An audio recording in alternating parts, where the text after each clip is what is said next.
I had heard about it from the group that did it last year, and they said that it was surprisingly, like they said it was a lot of fun, and I was like, well, you know what, it's a good cause, you know, we raise money, it's an experience, I might as well go and try it. So I went out, and you know what, I'm having a blast.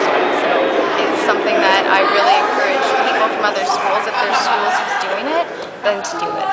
What are you learning? We're learning about how, I think it's more kind of to see how we take advantage of like the food that we have, and you kind of realize that not everyone around the world has that advantage that we do, and you kind of realize that a lot of things that we do or activities, you know, we rely on food. We'll be like, you know, you're sitting on the couch or you're playing video games like we were yesterday, and it's like a lot of people were like, oh man, like food would be so good right now. And sometimes, you know, you're not even hungry and people will go and eat just because they're bored or because they're in front of their TV. And then reality is that not everyone even has that chance. They don't even have a chance to eat when they're hungry. And yeah.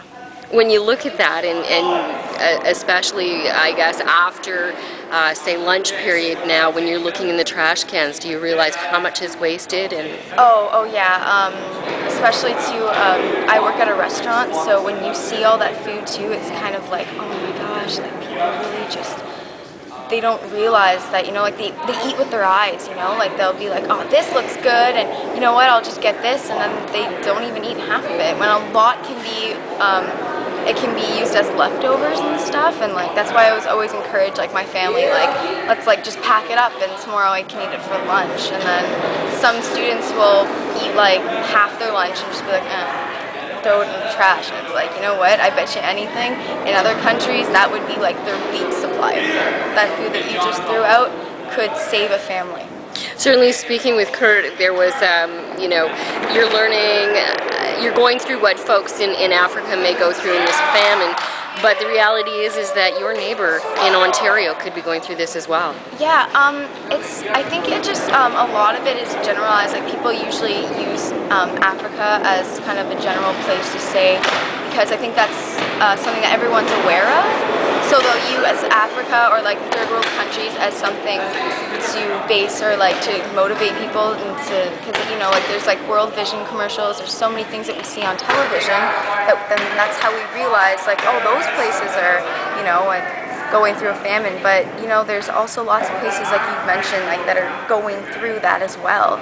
There's probably even people in North Bay that don't have a lot of food, or you know, and that have to rely on, you know, stocking and trying to try and find a way. Like maybe they don't know tomorrow, what am I going to do for food?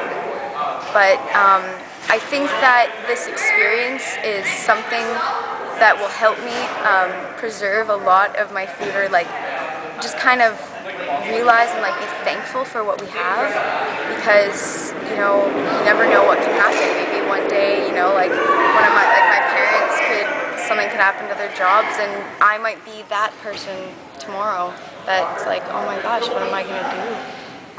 It helps.